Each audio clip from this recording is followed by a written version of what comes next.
안녕하십니까? 자, 우리 지난 시간에 45번까지 풀었죠, 문제를? 예. 자, 46번 한번 잠깐 보죠. 46번, 다음 중 양도소득세에서 실질거래가인 양도차 계산 시 자본적 지출액의 범위죠. 전통적인 부분은 자본적 지출액에서 많이 물어봤어요. 그런데 일단은 뭐 자본적 지출에서 나오면 문제가 쉬워요. 어려운 내용 자체가 없으니까 큰 어려움은 없지 않을까 싶습니다.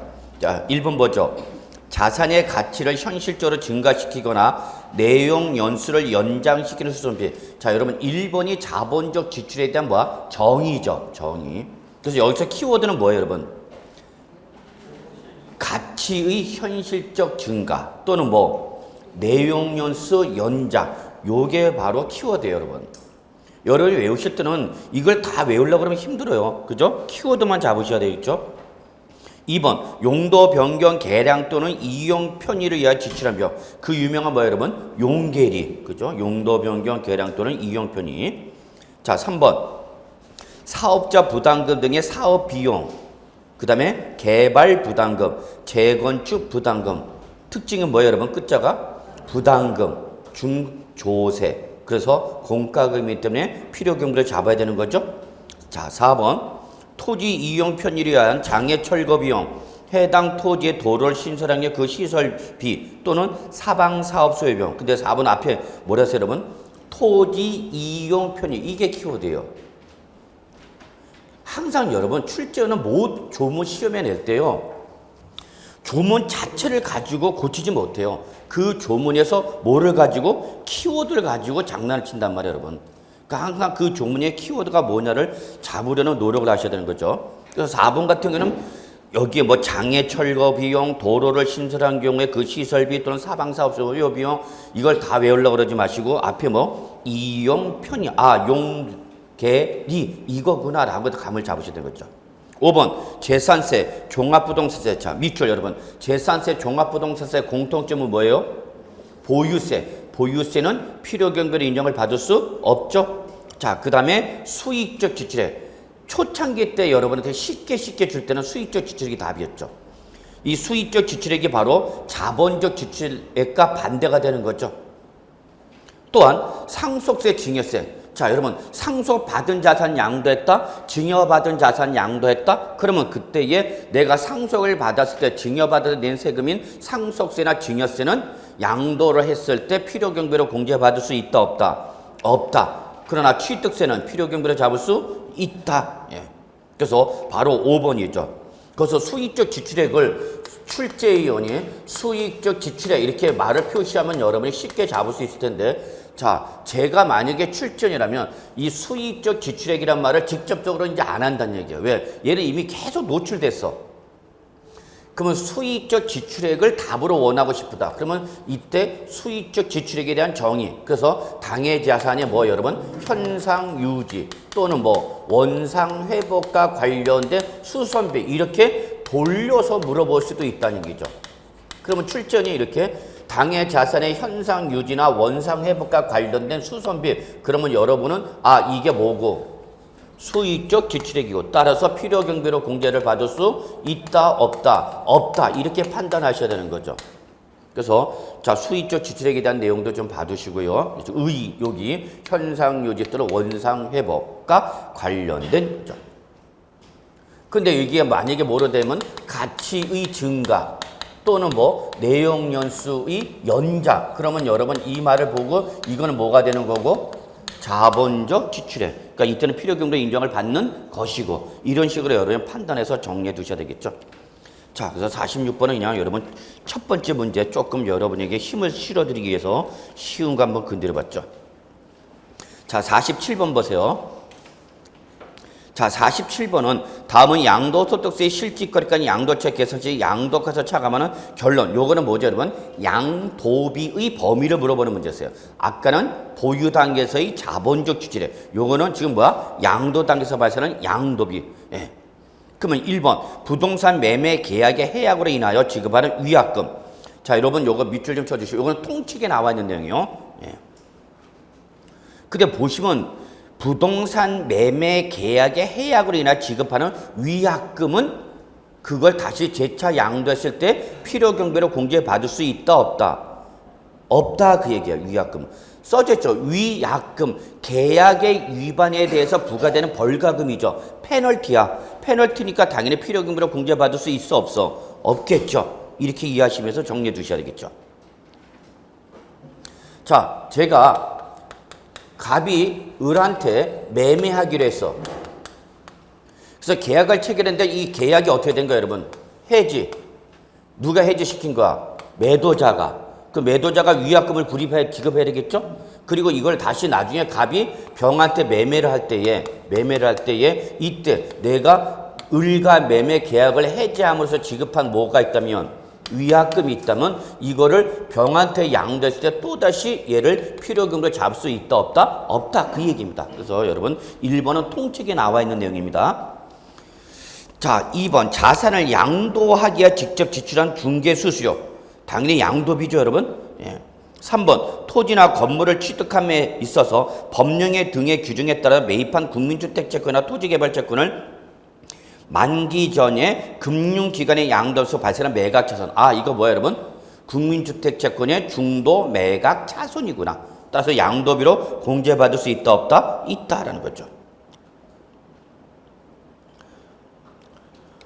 그래서 보시면 되겠고 4번 자산을 양도하기 직접 지출한 공증비용 인지대. 5번 자산을 양도하기 직접 지출한 양도소득 과세표준 신고서 작성비용 계약서 작성비용. 그래서 여기 4번과 5번은 자산을 뭐하기 하여 양도하기 하여 직접 지출한 비용. 이게 양도비에 대한 정의죠. 그리고 그 뒤에 나오는 공증비용, 인지대, 양도소득세, 과세표준 신고서 작성비용, 계약서 작성비용은 그 자산을 양도하기 직접 지출한 비용의 사례를 집어넣은 거죠. 그래서 결론 1번이 바로 위약금이기 때문에 필요경비로 공제받을 수 있다 없다? 없다 그 얘기죠. 자, 그런데 우리 지금 특징이 보시면은요.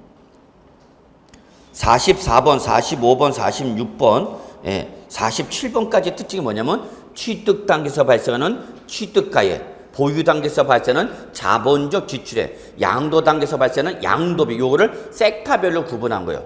근데 실제 시험에서는 48번 형태가 출제 가능하죠. 48번이. 48번은 지금까지 뭐냐? 취득 단계, 보유 단계, 양도 단계에서 발생을 짬뽕 시킨 거죠. 그래서 실제 시험은 48번 형태가 많이 나오겠죠. 취득 단계에서도 나오는 것도 집어넣고 자본적 지출액도 잡아놓을 것이고 양도비도 잡아놓을 것이다는 얘기죠.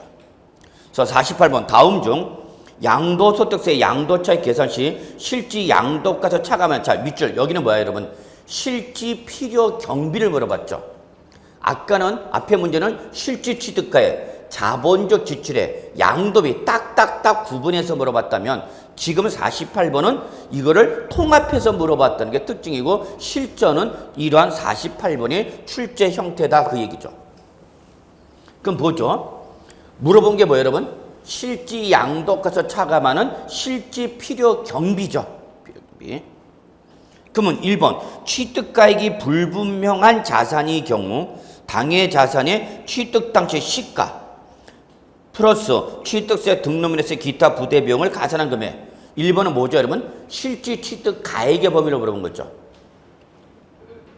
그래서 특히 취득 가액이 불분명한 경우 그것보다도 적어놓으세요. 자산을 무슨 취득했을 때? 무상 취득했을 때죠. 또 적어. 하여튼 적는 거는 1등이야. 서브노트 그렇게 있구만. 제가 서브노트를 보라는 것은 쓰지 마시고 서브노트 가서 확인하라 그 얘기야. 그만 쓰자 이제 인간적으로. 제가 반드시 써야 될 건 쓰세요 라고 말씀을 드려요. 심지어는 사진 찍으라고 포토타임도 드리잖아. 쓰다 보면 집중을 못해. 여러분 371쪽 메인이 잠깐 보세요. 371쪽 서브노트.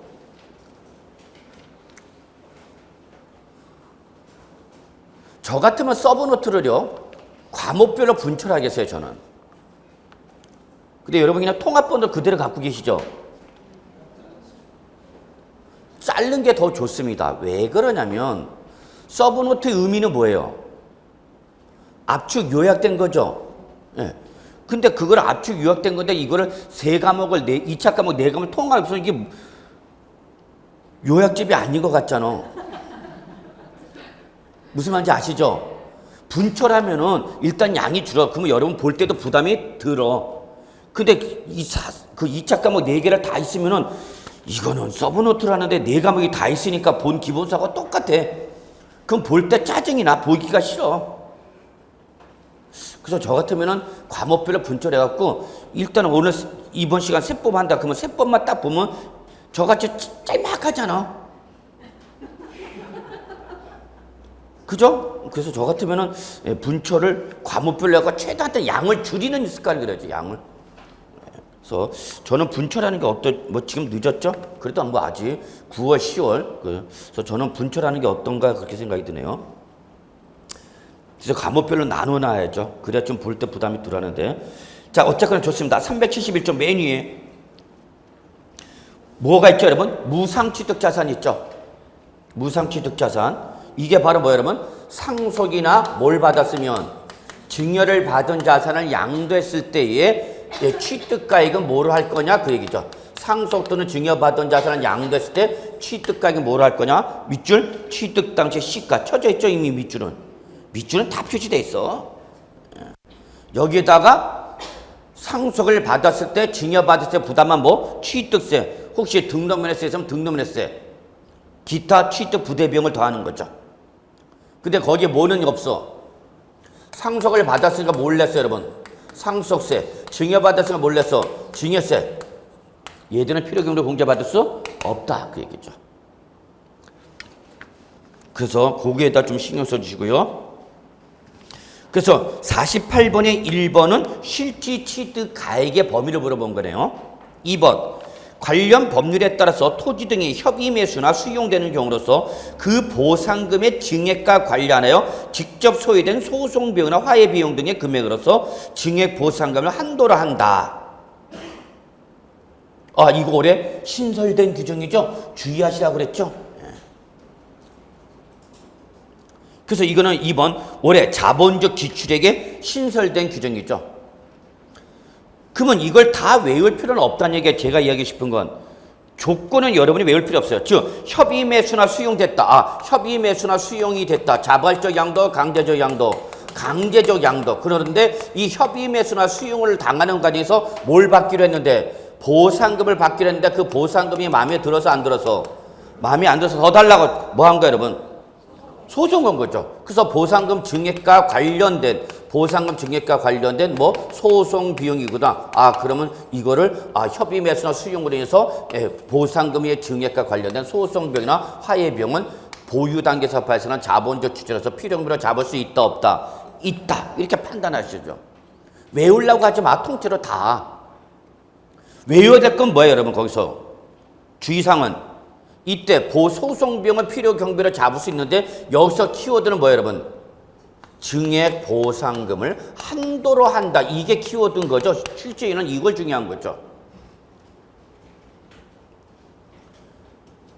소송 비용은 필요 경비로 잡을 수 있어 없어? 있어. 그런데 조건은 뭐야?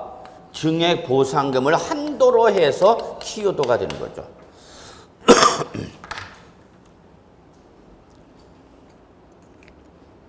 그러면 여기 잠깐 보죠. 협의 매수나 수용을 당하는 것에서 보상금 증액과 관련해서 소송 비용이 발생했는데 자, 소송 비용이 5천만 원이 들어갔어. 변호사 비용도 5천만 원 들어갔어. 그래서 증액된 보상금이 얼마냐? 1억 원이야. 그러면 이때 필요경비로 잡을 수 있는 금액은 얼마예요? 5천만 원이죠, 5천만 원. 그런데 증액과 관련된 소송 비용은 5천만 원인데 증액된 보상금은 3천만 원이야. 반장하네. 그러면 필요 정비로 잡을 수 있는 금액은 얼마예요? 얼마야? 3천이죠, 3천만 원. 얘를 잡는데 증액된 보상금이 얼마니까? 3천만 원. 이걸 오버할 수는 없어. 그러니까 이때 잡을 수 있는 금액은 얼마라는 얘기야? 3천만 원이다. 이걸 이해하셔야 되는 거죠. 근데 여러분이 그냥 다 외우는 거죠. 관련 법률에 따라서 협의 매수나 수용을 당했을 때 보상금 증액과 관련된 소송비랑 화해 비용으로서 증액 보상만 하더라. 다 외우려고 하니까 이제 막 힘들어지는 거야, 여러분. 다른 과목도 똑같지 않을까 생각하는데. 그래서 주어지는 조건을 가지고 답을 찾아가시는 연습을 하셔야 되는 거죠. 그래서 여기서는 증액보상입니다. 그런데 뒤에 이런 말이 나오죠. 그 지출한 연도의 각소득금액 계산에 있어서 필요경비에 산입된 것은 어떻게 되는가? 제외. 이거는 공통사항이잖아. 그죠? 이거를 제외한. 즉 무슨 공제는 안 된다, 여러분? 이중 공제는 안 된다. 그거는 알고 계신 내용이야. 많이 외워야 돼? 좁게 외워야 돼, 여러분? 가능하면 외우는 양을 줄여야 되는 거야. 그래야 오래가. 자, 3번. 양도 자산의 보유 시 발생한 소유권과 관련된 소송 비용이죠. 그래서 다른 소득 금액 계산 시 필요금액에 산입되지 아니한 금액 포함 제외 포함이 되는 거죠. 이거는 양도 자산에 뭐 할 때 발생한 거니까 보유할 때 발생하니까 당연히 자본적 지출로 잡을 수 있는 거죠. 자, 4번. 양도 자산의 보유 기간에 그 자산에 대한 감가상각비로서 비용이죠. 각 과세기간 사업소득 금액을 계산할 때 필요경비 어떻게 했대요, 여러분? 산입할 때. 그러면 2번, 3번과 4번은 차이점이 있죠. 2번과 3번은 마지막에 뭐랬어요? 다른 소득금액 계산 때 필요경비를 잡았다, 안 잡았다? 안 잡았다 그랬어요. 그런데 4번은 잡았다 그랬잖아. 그러면 종합소득세 계산 때 필요금액을 잡은 걸 또 양도소득세 계산 때 필요금액을 잡을 수 있다, 없다? 없다. 그러니까 4번이 틀린 거죠. 4번의 차이점을 아셔야 돼요. 4번의 차이점은 뭐예요, 여러분? 다른 소득금액, 즉 종합소득금액 계산 때 필요금액을 어떻게 갖고 여기는 잡았고 2번과 3번은 뭐야? 잡지 않았다 그랬죠. 산입한 걸 제외했다 그랬으니까. 요런 차이점을 보셔야 되는 거죠. 그런 차이점을 인식을 안 하고 외우시면 도움이 안 돼요. 5번. 부동산 취득 시 관련 법률에 의하여 구입한 국민주택 채권의 만기 전, 여기는 밑줄. 누구야? 법무사. 법무사에게 양도하면서 발생한 매각 차손도 필요금으로 잡을 수 있어요? 있죠. 이때 법무사 밑줄 적으세요. 금융기관 외이자죠, 얘가. 그러면 주의사항은 하나죠. 국민주택채권 등을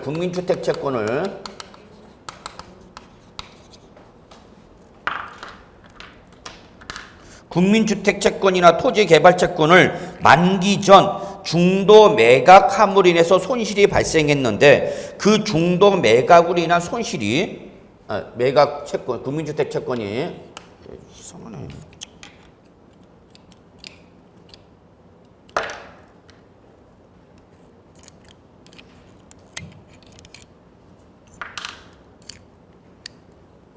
자, 국민주택채권 매각 차손이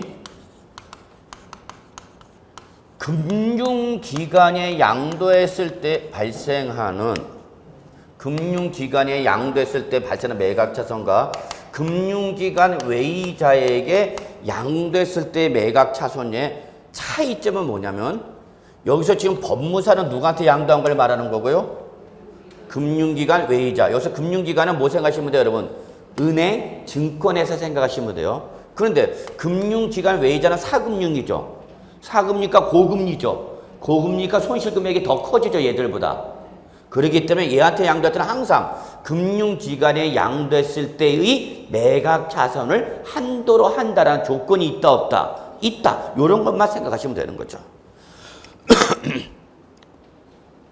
자, 그 다음에 그래서 48번은 1번이 아니라 4번이었죠? 4번 무슨 공제? 이중공제. 그렇게만 좀 잡으시면 될 것 같아요.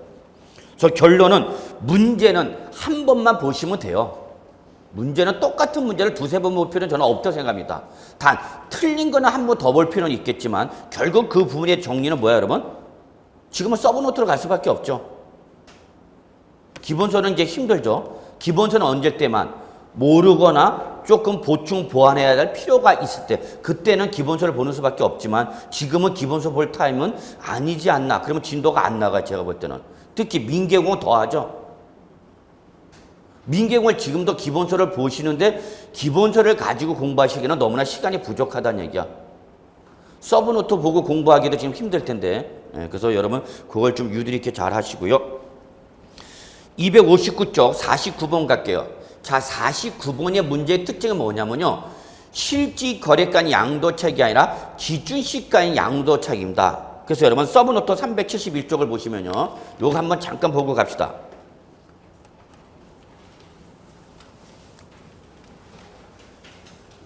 자, 49번은 뭐에 관련된 문제라고요? 기준시가입니다. 지금 여태까지 우리 원칙이 뭘로 한 거예요, 여러분? 시가. 근데 예외적으로 기준시가로 양도차익을 계산할 때는 어떻게 할 거냐는 얘기죠. 자, 이때 기준시가 양도차익은 결국은 뭐 갖고 하라는 얘기예요, 여러분? 양도차익을. 기준시가야. 그럼 우리는 이 양도차익은 무슨 가액에서? 양도가액에서 뭘 뺀 거죠, 여러분? 취득가액 등에 들어간 돈인 필요경비를 뺀 거를 양도차익으로 하는 거죠. 이건 다 아시잖아요, 여러분.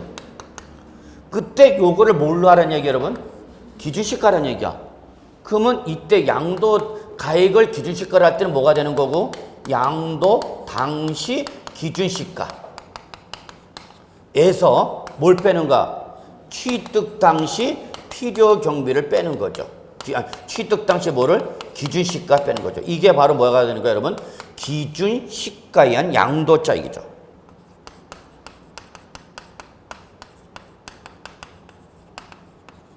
이게 기본이에요. 똑같아. 양도 당시, 취득 당시 나머지는 똑같은 말이죠. 그죠? 양도 시점에서의 기준시가에서 취득할 때의 기준시가를 뭐하라? 빼라. 이게 기준시가는 뭐다, 여러분? 양도차익이죠. 그러면 우리 실지 거래가액 할 때는 실지가로 했을 때는 실지 양도가액에서 뭘 뺐죠, 여러분? 실지 취득가액. 그 다음에 뭐 뺐죠? 자본적 지출액.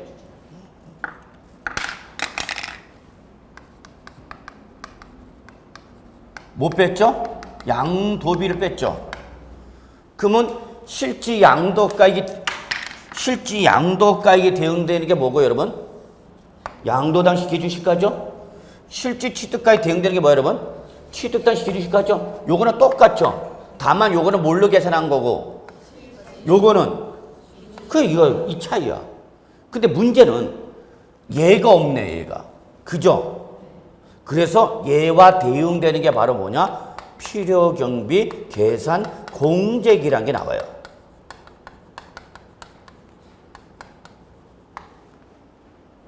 이게 기준시가로 양도차익 계산할 때 여러분이 가장 주의하셔야 할 내용입니다. 기준시가로 양도차익 계산할 때는 키워드가 이겁니다. 뭐를 한 번 더 해야 된다? 필요경비 계산 공제를 해야 된다. 이거를 더해서 양도 당시 기준시가에서 빼야 된다. 이게 키워드입니다. 그러니까 2006년도까지는 기준시가가 원칙이었단 말이야. 그때는 이거 진짜 열심히 했어요. 1년 내내 이게 입에 거품을 맹합니다.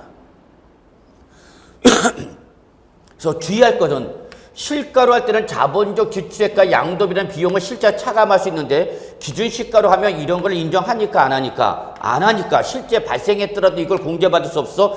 요 자본적 지출액과 양도비에 대응되는 게 바로 뭐다, 여러분? 필요경비 계산 공제기고요. 기준시가로 양도차익 계산할 때는 양도 당시 기준시가에서 취득 당시 기준시가 플러스 뭘 더해야 된다, 여러분? 필요경비 계산 공제를 더한 금액을 어디서 빼라? 양도 당시 기준시가에서 뺀다. 이게 키워드입니다. 이게 왜 나온지 아시겠죠? 얘 맞대응되는 거죠? 얘 맞대응되는 거죠? 요 놈하고 맞대응시키겠다는 게 자본적 지출액과 양도비에 맞대응시키겠다는 게 바로 뭐다, 여러분? 필요경비 계산 공제액이야. 의미하시겠죠? 근데 여기서 계산이 뭐냐면 걔가 계산하는 것이 아니라 개괄적으로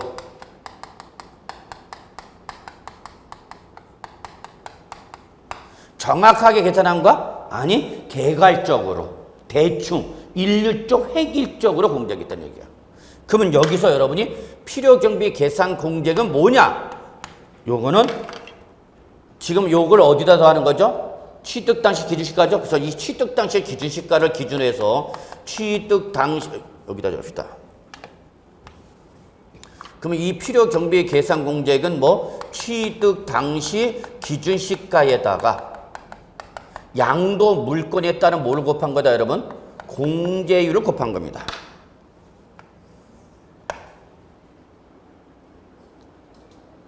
필요 경비 계산 공제액은 뭐를 말한다고요? 취득 당시 기준 시가 곱하기 양도 물건에 따른 뭐야? 공제율을 곱한 금액을 어디다 더해서 취득 당시 기준 시가에서 더해서 그 금액을 어디서 빼라? 양도 당시 기준 시가에서 빼라는 얘기죠.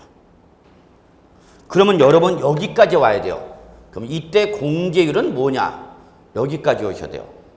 이때 토지나 건물이라는 부동산일 때는 기본적으로 몇 프로냐? 3%예요. 그럼 왜 3%가 돼야 되냐? 그는 법에서 정해진 거야. 3%가 돼야 되는 이론적 근거는 없고 정확히 비용 필요 실가로 계산했을 때 엇비슷하게 맞춰주다 보니까 몇 프로 결정한가? 3%. 근데 부동산은 전형적인 무슨 대상이야? 등기 대상이죠. 근데 취득 등기를 안 하고 양도는 무슨 양도이면? 미등기 양도이면 안 해주는 것이 아니라 주의해야 됩니다. 안 해주는 것이 아니라 일반적인 공제율 몇 프로? 3%에 얼마? 10분의 1인 몇 프로? 0.3%만 공제해준다는 얘기예요. 그러니까 출제는 이렇게 장난을 치는 거죠. 예전에 이렇게 했죠. 미등기 양도할 때는 필요경비 계산 공제를 받을 수 없다. 그럼 맞는 말이야? 틀린 말이야? 틀린 말이야. 미등기 양도할 때도 필요경비 계산 공제 받을 수 있다? 없다? 있다. 다만 일반적 공제에 비해서 몇 분의 1로 줄어든다? 10분의 1로 줄어든다. 그래서 여기는 몇 프로다 여러분? 0.3. 여기까지는 반드시 외우셔야 돼요. 요거까지는. 왜? 부동산이니까. 그 다음에 요거 말고 지상권, 전세권, 임차권. 그래서 이거는 부동산을 사용 수익할 수 있는 권리죠. 얘들은 몇 프로? 7%. 그 다음에 부동산을 취득할 수 있는 권리와 기타 자산이나 주식 등일 때는 몇 프로 여러분? 1%. 그래서 예전에 이걸 다 외우게 만들었어요. 그래서 이걸 어떻게 배우냐? 37 짓고 하나 이렇게 했는데 전문 용어에서 하면 37 짓고 따라지. 근데 여기까지는 안 물어볼까 출제는. 그러나 어디까지는 봐야 돼? 부동산까지는. 그래서 지금 요 49번은 바로 요 기준시가의 양도책을 물어봅니다. 그러면 49번 다음은 양도소득세 필요경비 계산 공제에 관한 사항식이다. 이 중 틀린 거 요거를 물어본 거죠. 37 짓고 하나를 물어본 거죠. 자 1번 미등기 양도이다. 항상 필요경비 계산 공제액은 여러분 보세요. 필요경비 계산 공제액은 기준점이 뭐예요 여러분? 취득 당시 기준 시가가 기본점이야. 다만 공제율이 달라질 뿐이죠. 자 그래서 미등기 토지일 때는 취득 당시 자 토지의 기준 시가는 뭐가 되는 거예요 여러분? 개별 공시지가죠. 공시된가에 그놈에다가 미등기 양도니까 몇 프로 여러분? 0.3%죠. 2번 전세권이다. 취득 당시 기준시가 곱하기 전세권이니까 뭐예요 여러분? 7%죠. 3번 지정지역 안에 있는 공동주택이다. 어쨌거나 취득 당시 기준시가에다가 부동산이니까 몇 프로가 되는 거예요 여러분? 3%가 돼야 되는 거죠. 근데 거기 몇 프로 됐어요 여러분? 10%. 네, 그래서 틀렸네요. 거기서 혹시 말씀드린 지정지역은 우리 소득세법상 여러분 소득세법상 토지 투기 지정지역 또는 주택 투기 지정지역을 말하는데 오늘 현재 지정지역 자체가 없어요. 지금 다 해제가 된 상태이기 때문에 그래서 시험에 나올 가능성은 100% 없어요. 100%는 참 그렇다. 99%는 없어요. 그래서 여기서 포인트는 공동주택은 뭐고? 부동산이니까 몇 프로다? 3%다라는 거죠. 4번 아파트 당첨권이죠. 그럼 여기에 해당하는 거죠. 그래서 이때는 취득 당시 기준시가 곱하기 몇 프로 여러분? 1%. 5번 시설물 이용했고는 취득 당시 기준시가에다 몇 프로 여러분? 1%. 그래서 여러분 제가 여러분은 여기까지 요걸 좀 봐주시기 바랍니다. 기준시가로 양도치 계산할 때 양도 당시 기준시가에서 뭘 빼고 취득 당시 기준시가에다 한 번 더 뭘 빼야 된다? 필요경비 계산 공제. 요게 포인트다 그래서 기준시가로 계산할 때 요놈이 포인트야. 요놈이. 그러면 이때 이 필요경비 계산 공제는 뭐 취득 당시 기준시가에다 뭘 곱한 거다? 공제율이다. 그러면 이렇게 되는 거죠. 시기. 양도 당시 기준시가에서 빼는 건 뭐야? 취득 당시 기준시가 플러스 취득 당시 기준시가 곱하기 공제율을 더한 거죠. 그래서 요게 뭐다는 걸 알아야 되는 거예요, 여러분. 이게 뭐다, 여러분? 필요경비 계산 공제액이다라는 거. 그래서 기준시가로 양도차익을 계산할 때는 양도 시점과 취득 시점의 기준시가의 차익으로 하되 여기다가 한 번 더 뭐를 빼야 된다는 거. 필요경비 계산 공제액을 빼야 된다. 이것만 좀 기억해 두세요. 그 49번을 외우실 필요는 없어요. 이것만 봐주시면 돼요. 넘어갈게요. 자, 51번부터는 장기 보유 특별 공제입니다. 50번은 X 보지 마세요. 한번 쓱 보시기, 참, 예. 그러네. 보지 말라고 하기도 또 그렇고. 예. 그래서 1번은 토지 기준시가, 2번은 주택의 기준시가. 예, 요것만 보세요. 예, 근데 여러분이 다 알고 있어. 토지와 주택은 부동산 가격 공시 및 감정평가에 관한 법률에 따라서 매년 가액이 어떻게 되는 거죠? 공시되죠? 공시된 가액이 지방세일 때는 뭐가 되는 거고? 시가 표준액이 되는 거고, 국세일 때는 뭐가 되는 거예요, 여러분? 기준시가 되는 거야. 그거예요, 여러분. 자, 51번 가죠. 장기 보유 특별 공제를 적용받을 수 있는 것은 몇 개인가? 자, 그래서 51번부터는 뭐예요, 여러분? 장기 보유 특별 공제네요. 그래서 여러분 서브노트는 372쪽 보시고요. 자, 별표 2개. 저는 장기 보유 특별 공제 올해 충분히 나올 수 있다. 그렇게 강조하는 사람이죠. 특히 올해는 어디다 초점 맞춰야 된다고 해서 여러분 조합원 입주권에다 초점을 맞춰야 된다라는 거죠. 그러면 장기 보유 특별 공제에서는 우리가 정리할 게 두 가지죠. 첫째 뭐 공제 대상과 두 번째가 뭐예요, 여러분? 공제 금액이죠. 결국 장기 보유 특별 공제나 양도소득 기본 공제나 여러분이 정리할 거는 공제 대상과 공제 금액. 중요도를 따진다면 얘가 별표 하나라면 얘는 별표 2개죠. 세법은 이걸 좋아해. 금액 얼마를, 그게 중요한 거야, 세법은. 그러면 공제 대상, 자, 서브노트 잠깐 먼저 보죠. 두 가지로 구분하죠. 첫째 뭐 부동산, 밑줄, 토지 또는 건물이죠. 이게 제일 중요하죠. 기본, 토지 또는 건물. 그래서 뭘 양도했을 때만 공제받을 수 있다. 부동산을 양도했을 때만 공제받다. 다 아시는 거예요, 여러분. 그런데 걔가 부동산은 최소 몇 년 이상 봐야 된다, 여러분? 장기 보유니까 여기서 장기는 몇 년? 3년 이상. 이렇게 연결시켜야죠. 단 3년 이상 보유한 부동산이라도 두 가지가 제외되고 있죠. 뭐 미등기 양도, 비사업용 토지는 공제 대상에서 어떻게 한다, 여러분? 제외한다. 근데 이거는 여러분 초창기 때부터 계속 나왔어. 새롭게 뭘 쥐어짜기가 힘들어. 근데 2번은 3년도 안 됐어. 그러니까 얘는 쥐어짤 수가 있어. 뭐예요, 여러분? 그 유명한 조합원 입주권 있죠. 자, 제가 누차 강조하는 거. 양도소득세는 재개발, 재건축 조합원 입주권은 뭐와 동일시한다? 주택과 동일시한다는 거죠. 그래서 조합원 입주권을 양도하면 주택을 양도한 걸로 봐서 조합원 입주권도 장기 보유 특별 공제 해준다, 안 해준다? 해준다. 근데 중요한 조건이 뒤에 있죠. 그럼 출제는 조합원 입주권 자체를 장난칠 가능성은 없어. 뒤에 걸 가지고 장난쳐. 외우실 때 무조건 통째로 다 외우려고 하지 마시고 여기서 뭐가 키워드냐, 출제를 시험에 내면 여기서 뭘 장난칠 거냐, 거기다 초점을 맞추셔야죠. 근데 여러분은 가만 보면 공부할 때 보면은 무조건 다 외워. 그러니까 박스에 있는 내용을 다 외우는 거죠, 통째로. 그래, 통째로 이게 외우려니 참 옛날 같지도 않고 설사 집어넣었어, 외웠어. 그랬더니 집에 가다 보니까 다 까먹고. 그럼 하루 종일 집에 갈 때 뭐 했나 싶기도 하고. 아니야, 그렇게 다 외우기는 힘들 것 같아요, 제가 봐도. 예. 그러나 조합원 입주권은 공제 대상이지만 주의할 사항이 있죠. 뭐는? 조합원으로부터 취득한 것을 어떻게 한다? 제외한다. 여러분 알고 계신가? 의미는, 요거는 의미는 뭐야, 여러분? 원조합원한테만 해주는 거고, 누구한테는? 승계 조합원이 양도하는 입주권을 해준다, 안 해준다? 안 해준다는 의미를 여러분이 캐치하셔야 되는 거죠. 자, 그러면 이걸 가지고 51번 확인해 보죠. 문제 51번. 다음 중 장기 보유 특별 공제를 적용받을 수 있는 것은 몇 개인가 그랬죠. 그러면 기업 당초 조합원으로서 취득했다. 자, 이 말이 왜 나왔어? 이 말이 왜 나온가? 조합원으로부터 취득한 것이 아니라 원조합원으로 취득했다 그 얘기죠. 그러니까 아까 우리 2번에는 조합원 입주권으로부터 취득한 건 제외, 이거를 돌려서 표현했네.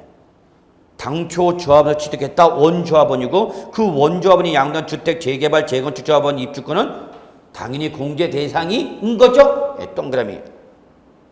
자, 니은 2년 보유한 상가 부수 토지 밑줄. 상가와 부수 토지 뭐야? 부동산이죠? 근데 조건이 앞에 뭐야? 2년. 그러니까 조건 뭐 충족 못했죠? X죠 뭐. 그렇게 접근하는 거죠 뭐. 4번 4년 보유한 미등기된 주택과 딸린 토지죠. 부동산이죠? 근데 무슨 양도야?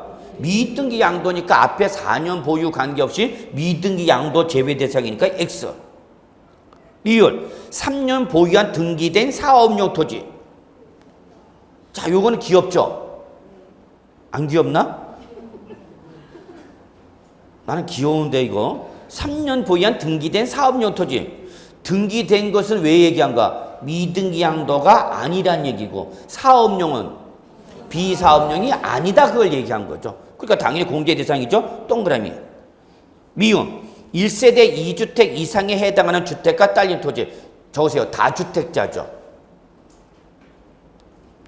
다주택자죠? 예. 공제받을 수 있다 없다?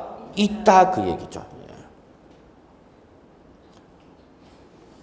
그건 동그라미 친 거 개수만 세면 되는 거죠. 예. 우리 개수 세다가 다 틀려. 예.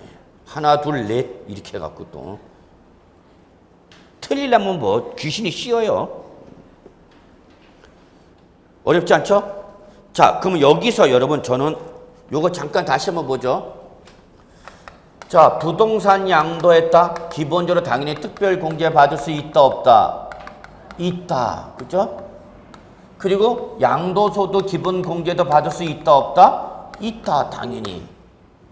그 다음에 부동산인데 뭐면 비사업용 토지는 장기 보유 특별 공제를 받을 수 없다.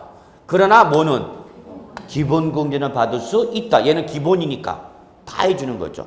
그래서 요거 잘 보셔야죠.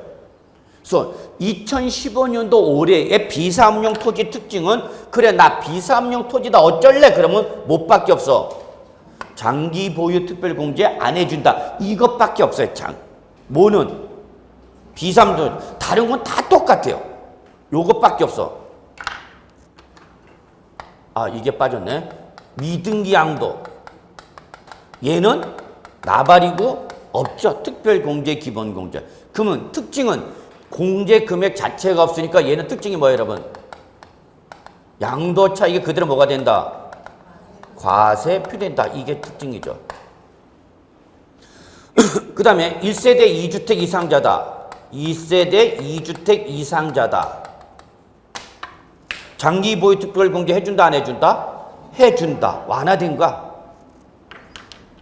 당연히 기본 공제 받을 수 있다. 그래서 결론은 2015년부터는 1세대 2주택자냐 3주택자냐는 것은 영향이 없어요. 비과세 받을 때만 1주택자를 요구하는 거고요. 나머지는 다 똑같아요. 다주택자 규제 있어 없어? 없어 지금. 그 다음에 조합원 입주권. 조합원 입주권. 아이고. 뭐가 이렇게 하나씩 안 맞냐 다. 조합원 입주권. 특별 공제 받을 수 이제 있다. 단 누구만? 원 조합원만. 기본 공제 받을 수 있다 없다? 있다죠. 있다. 그러나 요거와 여러분이 구분할겠죠. 아파트 당첨권과 입주권을 구분하시라고 그랬어요. 아파트 당첨권은 공제받을 수 없다. 기본 공제는 받을 수 있다. 이거죠. 나머지 뭐 기타 자산이라든지 주식 등은 받을 수 없다. 기본공제는 받을 수 있다. 이렇게 한번 좀 받을 필요는 있죠. 자, 52번 보죠. 이제 52번, 53번, 54번 이런 게 이제 실전이죠. 예. 52번 소득세법상 양도소득 금액 계산에 있어서 장기 보유 특별공제에 대한 설명 중 틀린 것은 18의 기출문제 일부 수정했는데 1번 장기 보유 특별공제는 단계별 초과 누진세율 제도 하에서 장기간 축적된 보유 이익이 양도 시점에 일시에 실현됨으로 인해서 발생하는 과도한 세부담을 완화하는 자 동그라미 효과가 있다. 효과 취지다. 목적을 둔다. 이렇게 이론적인 내용이 나면 절대 답안입니다. 천기 누설 들어갑니다. 뭐뭐 하기 위한 취지다. 뭐뭐를 하기 위한 목적이다. 뭐뭐를 위한 것이다. 그래서 이론적으로 나오는 조문은 절대 그 내용이 맞냐 틀리냐를 따질 필요가 없습니다. 무조건 답안입니다. 걔는. 놓치지 마세요. 아, 이런 효과가 있는지 없는지 우리가 알아 몰라? 응? 모르죠? 그죠? 예, 그래서 이런 걸 가지고 답을 절대 요구한다. 다시 한번 이론적인 내용을 가지고 이론적인 내용이 나오면 절대 세법은 답 아닙니다. 이런 데 가서 찍지 마세요. 뭐뭐를 하기 위한 목적이다. 뭐뭐를 하기 위한 취지를 가지고 있다. 뭐뭐를 하는 효과가 있다. 절대 답 아니. 옳고 틀리고를 떠나서 뭐가 아니다. 답이 아닙니다. 2번 세법은요, 여러분한테 공인중개사에서 물어보는 세법은 현행 법률 내용을 물어보지 이론적인 내용은 절대 답으로 요구하지 않습니다. 2번 미등기 양도 자산에서 법령이 정하는 자산을 제외한 거 밑줄 미등기 양도 또 법령의 규정에 뭐 밑줄 비사업용 투자 이 두 놈은 공제 대상에서 어떻게 한다? 제외된다 그죠. 근데 거기 이런 말 있죠. 미등기 양도에서 법령이 정하는 자산은 제외. 이건 뭐예요 여러분? 미등기 양도로 보지 않는 경우를 말하는 거죠.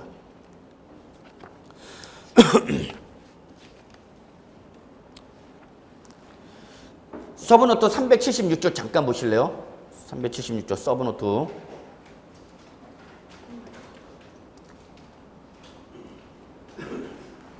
반가로 2번 미등기 양도로 보지 않는 경우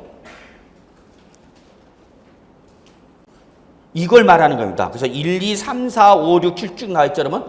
첫째 하나같이 대부분 취득 등기를 안 하는가 못하는 거. 그래서 취득 등기가 불가능한 거는 미등기 양도이다 아니다. 좀 봐주시기 바랍니다.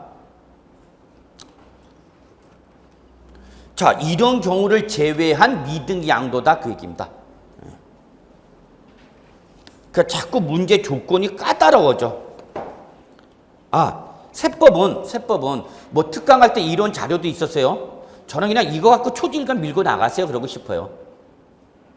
여러분이 지금 가장 큰 고민은 이거죠. 이것도 봐야 되고 특강 자료도 봐야 되고 기본성 뭘 봐야 될지 몰라 과목별로. 자, 세법은 그냥 이걸로 갑시다. 끝까지. 이걸로 보세요. 특강 자료는 참고만 하시고 특강 자료하고 얘가 다른 거는 딱 이거예요. 특강 자료는 기출 연도가 나와 있어. 그걸 표시한 건 이런 게 몇 번씩 나왔던 거다. 그거니까 그건 이제 신경 쓸 필요 없어. 그래서 뭐 모든 보충 보완은 여기다 하십시오. 여기다 하셔갖고 시험 보는 그날까지 이거를 가지고 돌려서 보시는 게 낫지. 기본서도 봐야 돼. 뭐도 봐야 돼. 그럼 자료 넓어지면 힘들어. 항상 이걸 몰아버리랬어요, 여러분. 세법은 이거 보셔도 돼요. 이거 봐서 떨어지는 경우는 절대 없습니다. 감히 말씀드리지만 시험 끝나고 보세요. 13개에서 14개는 다 이 안에 있는 내용입니다. 감히 말씀드릴게요. 시험 끝나고 나서 보세요 한번. 어떤 분은 저 자식 또 사기치고 있구나. 책 팔아먹고 있구나. 뭘 팔아먹어? 책을 팔아야 내가 파는 거야? 무슨 말인지 아시죠? 제가 뭐 얘기하는지 하나만 갖고 돌려. 다른 과목은 제가 뭐라고 못하겠는데 세법은 그냥 이거 갖고 돌리세요. 네, 그런 게 나아. 그래서 자꾸 보는 양을 줄여야 돼. 그러니까 과목별로 물어보세요. 교수님한테. 교수님, 나 지금 시간 없다. 그래서 어떤 거 보고 지금 마무리 하나를 딱 잡고 공부하고 싶은데 어떤 거 볼까요? 특강 자료를 가지고 할까요? 아니면 서브노트 이거 갖고 할까 물어보셔갖고 과목별로 물어보세요. 뭐 얘기 안 해주겠어? 민법 교수한테 나 도대체 기본서 갖고 정리 못하겠다 지금. 그럼 어떤 걸 보고 정리하는 게 제일 낫겠냐? 그러면 서브노트를 보세요 그러면. 아니면 특강 자료 이론했던 거 그걸 보세요 라고 얘기해 드리겠죠 당연히. 그럼 그거 갖고 해. 과목별로 그놈만 믿는 게 제일 좋아. 예, 그렇지만 믿을 놈은 없죠. 예, 우리 집 아저씨도 못 믿는데. 네, 저는 믿으세요. 예, 세법은 저를 믿으시고. 예. 자, 그래서 이렇게 좀, 자, 52번에 2번. 자, 정리합시다. 3년 이상 보유한 부동산에도 미등 양도 비상용토 제외되는 거죠? 예. 3번. 조합원 입주권을 양도했다. 그때는 자, 아주 중요해. 조합원 입주권을 양도했다. 그때는 관련 법률, 즉 도시 및 주거환경정비법에 따른 밑줄 관리처분계 인가전 주택분의 양도처를 안정한다. 이걸 좋아하는 거 출제는 앞에 조합원 입주권이 중요한 게 아니라 뒤에 나오는 말이 더 중요한 거단 말이야. 포인트는 관리처분계 인가전 주택분 양도처 이게 포인트죠. 그 다음에 원조합원한테만 해준다는 거. 4번 1세대 1주택의 장기 보유 특별 공제는 양도 차익의 80%까지 공제받을 수 있다. 맞나요?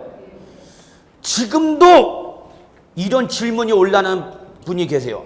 아니 교수님 1세대 1주택자로서 3년을 보유했으면은 당연히 비과세를 받은 건데 웬 장기 보유 특별 공제입니까?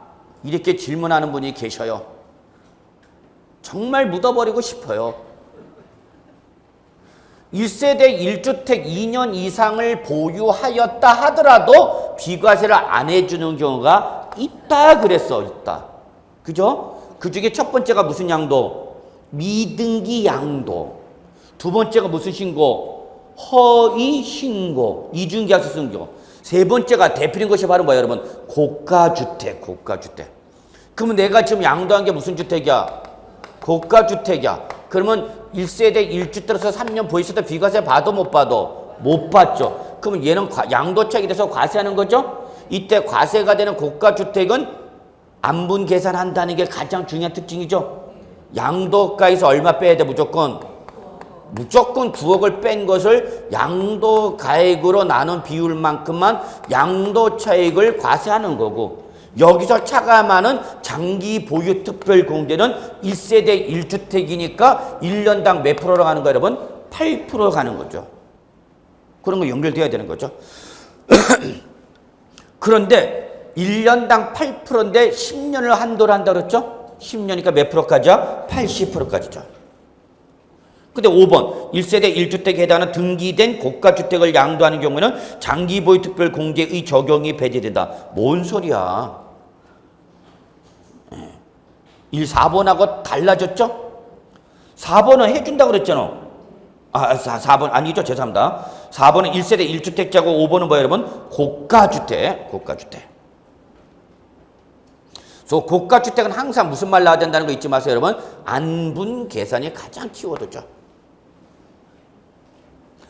그래서 1세대 1주택에서 등기된 고가주택이라도 장기보유 특별 공제 해준다 안 해준다? 해준다. 다 무슨 계산한다? 안분 계산한다. 거기까지 보셔야 되죠. 53번 가 볼게요. 양도소득세에서 결집효과의 완화, 동결효과 예방, 명목이익 제거 등 장기 보유 자산의 세부담을 완화하기 위한 제도. 이론적인 내용이죠. 그거를 그냥 집어넣은 거죠. 문제 지문에다가. 왜 집어넣었을까 이 말을? 결론은 장기 보유 특별 공개에 관한 다음 설명이 틀린 것을 하니까 너무 짧아. 그래서 일부러 길게 뽑은 거예요. 아니야 진짜야. 농담이 아니라. 그래서 앞에 거는 솔직히 말해서 지금 문제 지문에 결집 효과 완화, 동결 효과 예방, 명목이익의 제거 이런 거 아실 필요가 있어 없어? 없어요. 자, 이거 얘기하지 맙시다. 설명하면 괜히 내용만 길어지니까. 그래서 이 무슨 내용이 나오면 문제 지문에 이론적인 내용이 보기 좀 나왔다. 답이다 아니다? 아니다. 자, 어쨌거나 지금 53번은 뭘 물어본 거예요? 장기 보유 특별공제 물어본 거죠. 자, 1번 보죠. 관련 법률에 따른 지적 대장의 지목이 등재되지 않은 토지, 미등재 토지를 말하는 거죠. 또는 건축 허가를 받지 않은 건물. 자, 여러분 건축 허가를 받지 않은 건물은 뭐예요, 여러분? 무허가 건물이에요? 미등기 양도예요, 아니에요? 아니야. 무허가 건물은 미등기 양도 아니야.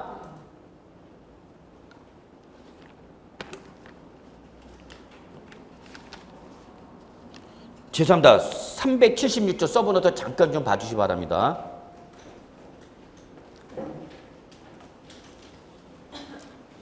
자, 반가로 2번에 미등기 양도로 보지 않는 경우 동그라미 4번 있죠. 비과세 요건을 충족한 1세대 1주택에 주소 밑줄 건축법에 의한 건축허가를 받지 않아서 등기가 뭐랬어?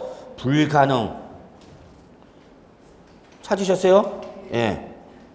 그래서 여러분 무허가 주택은 여러분 미등기 양도를 본다 안 본다? 안 보는 겁니다, 여러분.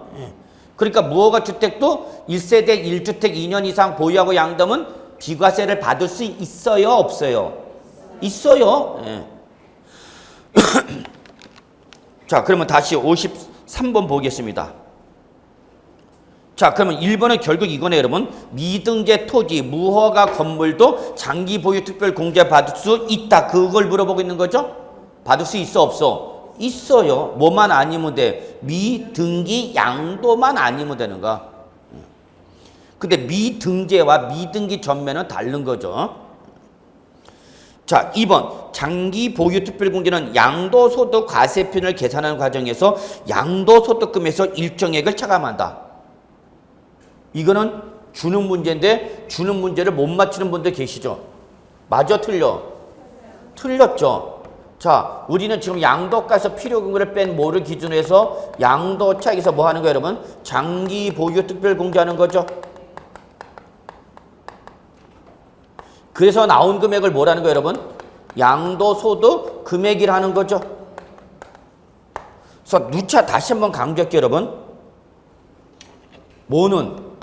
장기 보유 특별 공제는 뭐를 기준으로 하는 거다?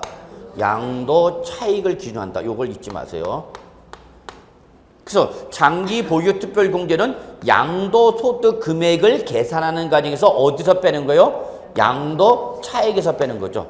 근데 여기는 지금 뭐라고 그러냐면 양도소득 과세 표준을 계산하는 과정에서 양도소득 과세 표준을 계산하는 과정에서 양도소득 금액에서 빼는 건 장기 보유 특별 공제가 아니라 뭐예요, 여러분? 양도소득 기본 공제죠. 이걸 가지고 말장난 쳤네요. 그래서 양도소득 과세표준을 계산하는 과정에서 양도소득금에서 일정액을 차감하는 것은 장기 보유 특별 공제 금액이 아니라 뭐예요, 여러분? 양도소득 기본 공제죠. 이렇게 말장난치네요. 자, 3번. 양도소득세가 과세가 되는 1세대 1주택으로서 10년 이상 보유한 주택의 장기 보유 특별 공제액은 양도 차익이 몇 프로다, 여러분? 80%다. 놓치면 안 되죠. 4번. 양도소득세가 과세되는 비과세 요건을 충족한 고가주택. 즉, 이 말은 1세대 1주택 2년 이상 보유했다 하더라도 뭐이기 때문에 고가주택이야. 4번의 키워드는 뭐예요, 여러분? 고가주택이죠. 이때는 일반적인 장기 보유 특별 공제에서 양도가에서 9억을 뺀 가액을 양도가로 안분한 부분에서 장기 보유 특별 공제로 계산한다. 맞는 말이죠? 고가주택은 항상 뭐가 나와야 돼요, 여러분? 안분 계산이 나와야 되죠. 어디서 나와야 돼? 안분 계산은 양도 차익과 장기 보유 특별 공제에서 나와야 되는 거죠. 5번. 조합원 입주권의 관리, 이거 놓치면 안 되죠, 여러분? 조합원 입주권. 자, 여러분. 아까 52번 3번에서 이랬죠. 조합원 입주권은 뭐에 한해서 해준다? 관리처분 계획 인가전 주택분 양도차를 한정한다 그랬죠, 여러분? 그래서 그게 5번, 다시 53번이 5번. 이때의 조합원 입주권의 관리처분 계획 인가전 양도차익의 보유기간은 기존 주택을 취득한 날로부터 언제까지다? 관리처분 계획 인가일까지 기간을 말한다. 꼭 좀 체킹해 두시기 바랍니다. 연결시켜서. 자, 다시 한번 장기 보유 특별 공제는 어디다 초점 맞춰라? 조합원 입주권. 그러면 여러분 이거 이해를 하셨는지 자, 이렇게 해볼게요. 시험에 이렇게 나왔네요. 한번 확인해 보세요.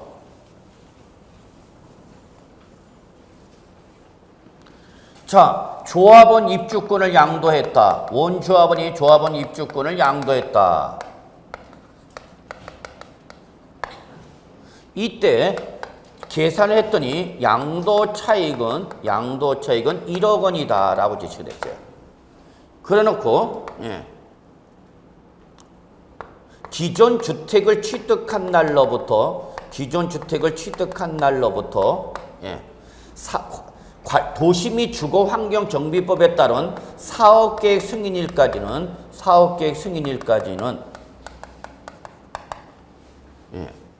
3년을 보유했다. 기존 주택을 취득한 날로부터 도시 및 주거환경정비법에 따른 관리처분 계획 인가일까지 기간은 4년이다. 자, 기존 주택을 취득해서 조합원 입주권의 양도일까지는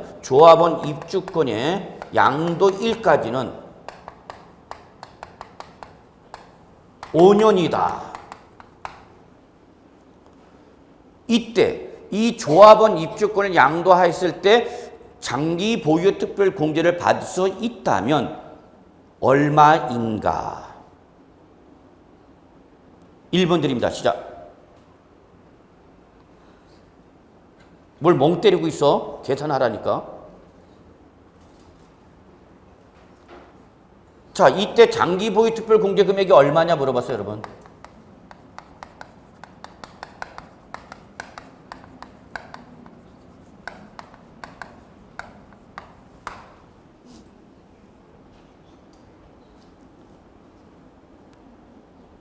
이 초밖에 안 걸리죠?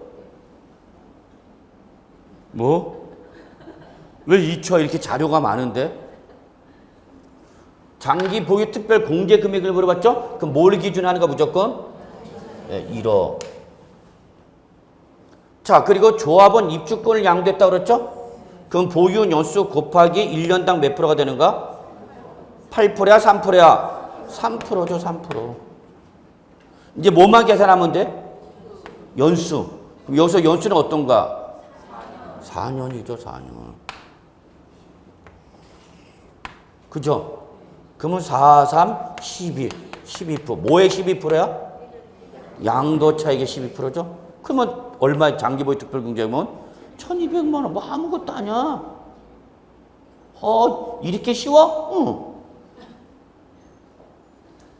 이해되셨죠, 여러분? 요거 이해하시겠죠? 조합원 입주권? 예. 이렇게 계산 문제 잡으려면 금방. 이건 주는 문제죠, 여러분한테. 알고만 있으면 조합원 입주권을 양도했을 때 보유기간은 무슨 날로부터? 기존 주택과 기존 건물과 토지를 취득한 날부터 어느 날까지야? 관리처분 계획 인가일까지 기간이 가져가는 거죠. 이제 이러면 피곤해지겠죠. 1981년 6월 5일. 예. 그러면서 일자로 따지게 하면 이제 좀 피곤해지는 거지만, 예. 그러나 여러분 뭐만 따지면 돼? 연만 따지면 되죠. 근데 이걸 월 일수 계산하고 있으면 아주 한장하는 거예요. 그래서 제가 만약에 들어가면 저는 그냥 여러분한테 이 내용을 아느냐 물어봤기 때문에 이거 피곤하게 일수 따지지 말고 그냥 주어진 자료 해놓으면은 이걸 가지고 고를 수만 있으면 안다는 얘기죠. 이해하시겠죠, 여러분? 예, 꼭 좀 잡으시고요. 자, 55번. 시간이 됐네. 자, 55번까지만 좀 풀고 쉽시다. 55번 다음 자료에 한 2015년도 밑줄 뭘 물어봤어요? 양도소득 금액을 물어봤죠. 자, 1세대가 2주택을 보유하다 5년 보유한 주택을 양도했답니다. 그러면 1세대 2주택 5년 보유 비과세 대상이에요? 아니에요? 아니죠? 네. 그 다음에 실제 양도가가 얼마고? 7억 원이고 실제 필요금은 얼마 돼? 3억. 그럼 이걸 가지고 뭘 따져요, 여러분? 양도 차익이죠. 얼마야? 4억 원이죠. 해당 연도의 위 주택 외의 양도는 없답니다. 그러면 출제원은 뭘 물어봤어요, 여러분? 뭘 물어봤어? 물어보기를 양도소득 금액을 물어봤죠? 그러면 얘는 양도 차익에서 뭘 차감하는가? 장기 보유 특별 공제를 차감해서 나온 금액이 뭐가 되는 거 여러분? 양도소득 금액이 되는 거죠. 즉, 이 문제는 뭘 물어봤지만 양도소득 금액을 물어봤지만 사실은 뭘 물어본 거예요? 얘를 물어본 거죠. 그러면 양도 차익은 얼마로 제시가 됐어요, 지금? 양도가가 얼마에서? 7억에서 필요경비 얼마? 3억. 그러면 양도차가 얼마 여러분? 4억. 그러면 1세대 몇 주택이랬어요, 여러분? 2주택. 몇 년 보유? 5년. 그러면 이때는 장기 보유 특별 공제는 양도차의 4억 원에 대해서 보유 연수 곱하기 공제율이죠. 그럼 공제는 몇 프로고? 8%야, 3%야? 왜 3%야? 1세대 2주택이랬으니까 3% 곱하기 이제 뭐만 떼주면 돼? 연수 몇 년이야? 5년. 아이고 친절해라. 그러면 3, 5, 15. 그 다음에 이제 몰라. 4일은 4, 4, 5, 20, 6인 것 같은데 얼마요? 6천만 원이죠. 그러면 얼마 되는 거예요, 여러분? 3억 4천만 원 나오나요? 아무것도 아니잖아. 맞아요? 예. 그러면 실전에서는 여러분 봐요. 자, 실전에서 이렇게 풀어야 돼. 장기 보유 특별 공제 금액이 얼마냐 물어보면은 여러분은 3 곱하기 5년에서 15%를 잡아내갖고 6천만 원 잡아야 되는데 뭘 물어봤으니까? 양도소득 금액을 물어봤을 때는 곧바로 다이렉트로 계산했죠. 이렇게 해야 되는 거죠. 그죠? 왜 1-야? 얘를 물어본 거니까 요걸 뺀 것이 나머지잖아. 그죠? 그럼 결론은 몇 프로예요, 여러분? 85%죠. 제가 뭐 얘기했는지 아시죠? 장기 양도소득금을 물어보면 이거를 이런 식으로 풀 줄도 알아야 되는 거죠. 근데 이게 모르면 이제 얘는 얘들을 계산해서 노트에다 거의 문제지에다 어떡하고 적고 다시 4억 원에서 6천만 원을 빼서 3억 4천만 원. 근데 여러분의 계산기는 가장 큰 문제는 뭐예요, 여러분? 연산이 안 되는 거죠. 그럴 때 뭘 써라? 메모리 플러스 쓰라고 그랬죠? 7-3하고 4억 나왔죠? 그런 다음에 뭘 쳐? 메모리 플러스 눌러. 그럼 메모리에 정장됐죠? 얼마로? 4억. 그러면 3, 5, 15, 15% 알겠죠? 4억 곱하기 15% 하니까 얼마 나왔어요, 여러분? 6천만 엔터 나왔죠? 이거를 어떻게 하면 돼? M 마이너스 메모리 하면 되는 거죠. 그러면 메모리 플러스 된 거에서 메모리를 빼서 나오는 거죠. 그러면 연산 안 해도 되죠. 에이씨, 그게 더 어렵다, 이 새끼야. 예, 10분 쉴게요.